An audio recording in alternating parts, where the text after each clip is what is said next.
Desligue o ruído e conecte-se aos factos. Temos 10 estadias num dos hotéis de luxo Alma Lusa na Comporta. 2 adultos, 2 noites. Assine hoje o Observador com até 58% de desconto e habilite-se a ganhar. Tudo em observador.pt.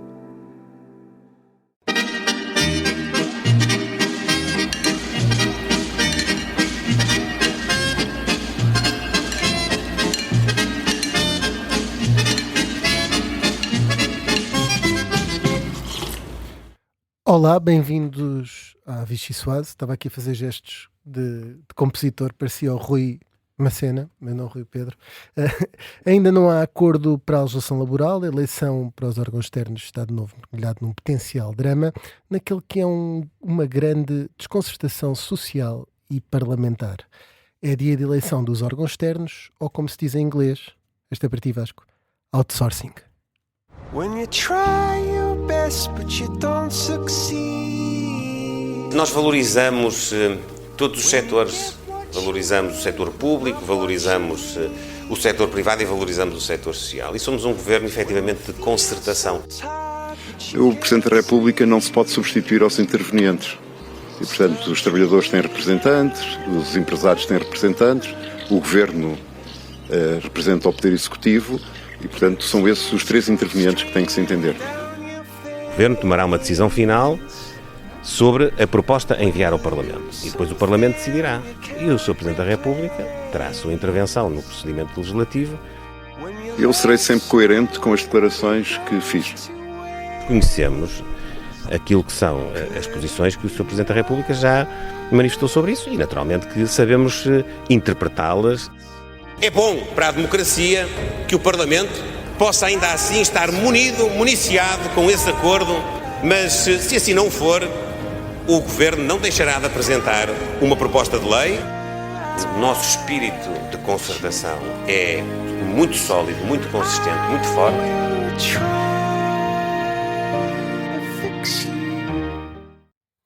Eu sou o Rui Pedro Antunes, editor de política do Observador. Já explica-se aqui porque é que o Vasco, ele explica porque é que escolheu o Fício, e tem comigo o Vasco Maldonado Correia, que é da Rádio Observador, e jornalistas da secção de política, Mariana Lima Cunha e Rita Tavares. Vai começar a Vichy Soase. O Vasco, explica lá os Coldplay. Podemos ir por vários caminhos. Ouvimos Montenegro, Coldplay. Estava a perguntar Podes se falar, era Mariana, por ser a sim. banda preferida do Primeiro-Ministro. Pode ser por aí, pode ser porque... Isso é no mesmo vídeo em que ele diz o meu clube é Portugal. Sim. Também cola muito bem com a ida dele ao Dragão. E Ver que o a jogo parte- da semana passada. E que a parte Foi preferida com cinto ou sem cinto? no cozido à portuguesa são as couves, sim. Mas pode ser por aí, pode ser porque António José Seguro, na presença aberta, passou por uma localidade em que teve que ver um vídeo da destruição com esta música por trás e fez uma cara muito séria. E porque fix-you, em inglês, consertar. Badum-tse. Concertação. Exatamente. Que piada que tu tens. Que é coisa de que ninguém está a conseguir. Muito bem. E olha, Espero que tenham gostado. Não, gostámos bastante, mas então eu até te vou dizer uma coisa. Bastante ou muito, Rui? Ele não se É comprometeu. uma discussão antiga, Não punham muito. O suficiente, sim. Quanto baste. Vasco, começo por ti então, só para dentro, tens alguma coisa a dizer? Não? Sim, é a altura de continuar a falar sobre este tema da eleição para os órgãos externos. Um tema... O Vasco a mostrar-se esgotado desde o início do programa. É a altura de continuar a falar deste tema. Desde a minha primeira intervenção aqui que falamos sobre isto e ainda há bocadinho recebemos notícias de que não vai ficar fechado hoje.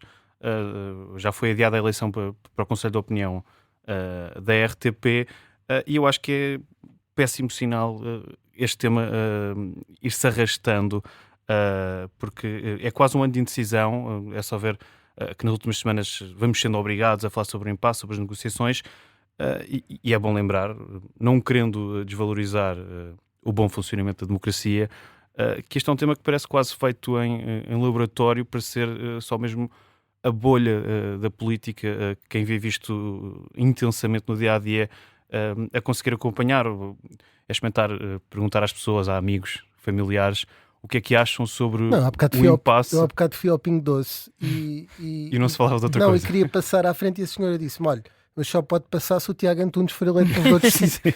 Então pronto. Isto está no dia a dia das pessoas, Vasco. Não desvalorizes assim. Sim, estou muito preocupado também com o Conselho de Opinião da RTP, mas, ou seja, não que não seja importante, mas quando nem isto funciona, é normal depois que a consequência seja o descrédito da política. Por isso tinha sido positivo isto ficar fechado já hoje, até porque, enfim, há problemas maiores em Portugal e no mundo. Agora, sendo a votação em urna, acho que podemos esperar algumas surpresas, desde logo com o provedor de justiça indicado pelo PS, surpresas que talvez não surpreendam assim tanto. Se assim não fosse, o Hugo Soares não teria apelado à responsabilidade dos deputados para garantirem essa eleição de Tiago Antunes, e isso, acho eu, vai causar, o tema não ficar fechado hoje, vai causando algum embaraço também para o Chega, e neste caso do Conselho de Opinião da RTP, que, enfim, nestes primeiros tempos como partido grande, este primeiro ano, estes primeiros 2 anos como partido grande, nomeou 2 deputados para o Conselho de Opinião, 2 assessoras para suplentes noutros 2 órgãos. Parece mais ou menos elementar que, se são órgãos externos do Parlamento, os indicados devem ser externos. E pronto, o parecer da Comissão de Transparência pode ser poupado, porque sim, Vasco já explicou a lógica da coisa. Mariana, queres dizer óbvio. Deixa-me só dizer que estes órgãos externos são um bocadinho agora como o Estreito de Hormuz, apesar de grandes proclamações, eu nunca sabe quando é que está fechado. Quando é que está aberto? Parece, isto agora vai. Fiquei sem palavras com a dead joke, Rui, mas é para comentar a sopa de entulho, não é? Eu ia falar um bocadinho no mesmo sentido que o Vasco, porque pronto. Obrigado, Mariana. Nada, Vasco, eu estou aqui para ti, porque isto parece que é o que dá uns meses sem eleições. Estávamos tão habituados a ter dramas eleitorais permanentes que agora os partidos, têm de arranjar qualquer coisa com que nos entreter. Mas o que eu acho sobretudo bizarro é, agora que estamos a neste momento em que gravamos, os deputados estão a votar, não é? Para os órgãos externos da Assembleia. E tivemos hoje, e escrevemos também, que o Hugo Soares esteve a fazer um último apelo aos deputados do PSD para que votem em Tiago Antunes em particular, sendo que temos relatos de vários deputados do PSD de que há algum desconforto, incómodo com a escolha de Tiago Antunes. O que é incompreensível, acho eu, é que passado tanto tempo não tenham sido conseguidos nomes absolutamente consensuais, absolutamente no sentido em que seja seguro que vão ter esse consenso, e que é um consenso forte, porque tem de ter 2/3 dos deputados em funções. Porque então estes adiamentos durante tanto tempo foram para quê, exatamente? Dá a ideia de que se perdeu imenso tempo, primeiro a dividir o bolo, não é? A dividir quem é que ia indicar que lugar, e se calhar não a falar de uma parte muito importante, que é mesmo que alguém indique um lugar, a seguir esse lugar tem de ter os 2/3 da aprovação, e portanto todos estes nomes têm de ter um mínimo de consenso, de conhecimentos na área, etc. Não vale a pena estarem agora os deputados e os líderes parlamentares a tirar-se ao ar, quando passou quase um ano em que a ideia era isto, a ideia era indicar nomes que passassem, que não voltassem a passar uma imagem de que o Parlamento está, enfim, a brincar com esta situação. O Tribunal Constitucional já tinha sido adiado. Eu acabei de assistir a uma discussão de 20 minutos sobre se o parecer da Comissão de Transparência era ou não vinculativo para os deputados poderem votar no Conselho da Opinião da RTP. Discussão no supermercado. Exatamente, sim. É uma coisa que preocupa imenso. Por acaso a Teresa Moraes estava a fazer compras e o Hugo Soares e o Ventura também, então estiveram todos a discutir isso. Acho que foram as únicas pessoas no país que perceberam essa discussão, mas de facto acho que os deputados também podiam abreviar um bocadinho algumas dessas tricas no Parlamento, que acabaram com o André Ventura aos gritos a dizer que era a lei da selva no Parlamento e que tinham retirado uma urna e que era gravíssimo, com os outros deputados todos a desvalorizar e dizer, bem, faz para a semana a eleição. Mas de facto acho que esta parte mais não sei se trágica ou cómica do Parlamento às vezes não abona muito a favor do próprio Parlamento. Rita, relativamente ao teu entulho, sopa de entulho. Acho que vamos todos dar ao mesmo, que é de facto a imagem do Parlamento não é boa, mas eu não gosto muito de considerar os processos parlamentares e achar que eles são uma coisa que só interessa a algumas pessoas e que as pessoas lá fora não se interessam nada, tanto interessam que a imagem que isto passa é de descrédito e que as pessoas estão cada vez mais desanimadas com os partidos ditos do sistema e a fugir para outro tipo de ofertas que há no mercado eleitoral, de maneira que não me parece que isto seja uma coisa assim tão da bolha.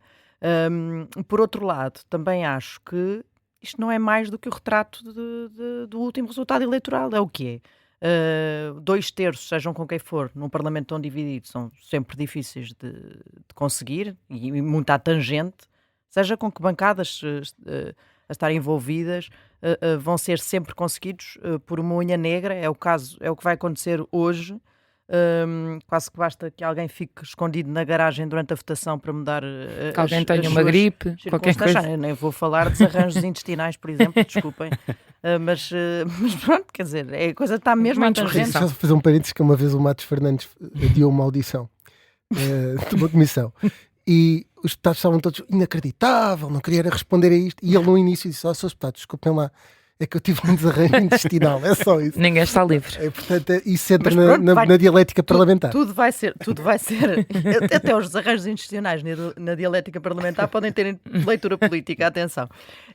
Por isso mesmo, é preciso esperar, e neste caso até vai ser até bem tarde, não é? Porque parece que há muitos mais boletins do que deputados. A probabilidade maior neste momento até é que na bancada do PSD para nomes do PS e na bancada do PS para nomes do PSD não seja tudo unânime e que não se queiram engolir alguns sapos concretos e se calhar teria sido avisado, por exemplo, o Partido Socialista não avançar para este acordo com um nome tão vincado como o de Tiago Antunes, tão vincado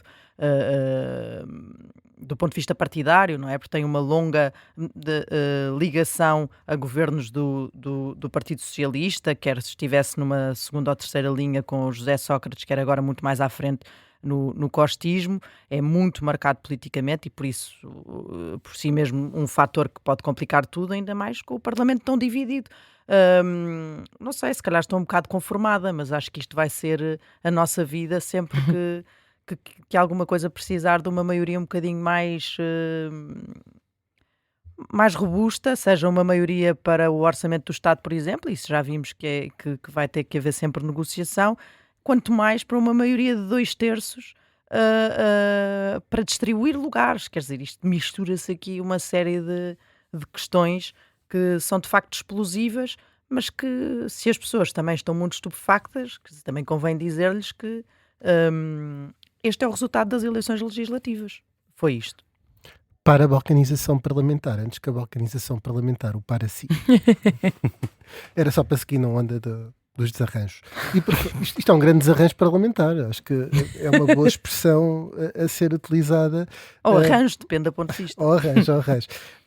Vamos então para um arranjinho que também não tem corrido muito bem, que é uma sopa das chegadas. Acho que não é chegadas, pode dar aqui uma...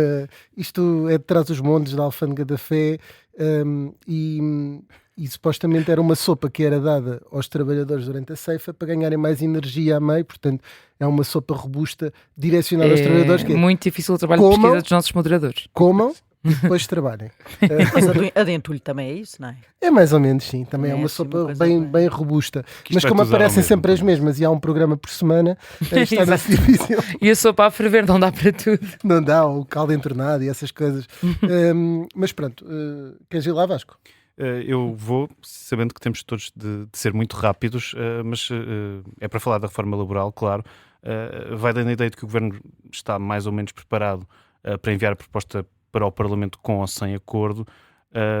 Acho que mínimo que também é isso que se tem visto tanto do Primeiro-Ministro como da Ministra do Trabalho, e nesta altura já começa toda a gente a perder a paciência. O Governo dizia bem que as negociações não se podem eternizar, mas sabendo já, ou vendo o aviso do Presidente da República de que sem acordo a proposta volta para trás, talvez fosse a altura também de alguma responsabilidade, isto além para um Governo que diz que vem combater a burocracia, os atrasos do Estado, talvez poupar-nos a esse exercício de mandar a lei, fazer com que o Presidente da República a vete e que comece tudo de novo.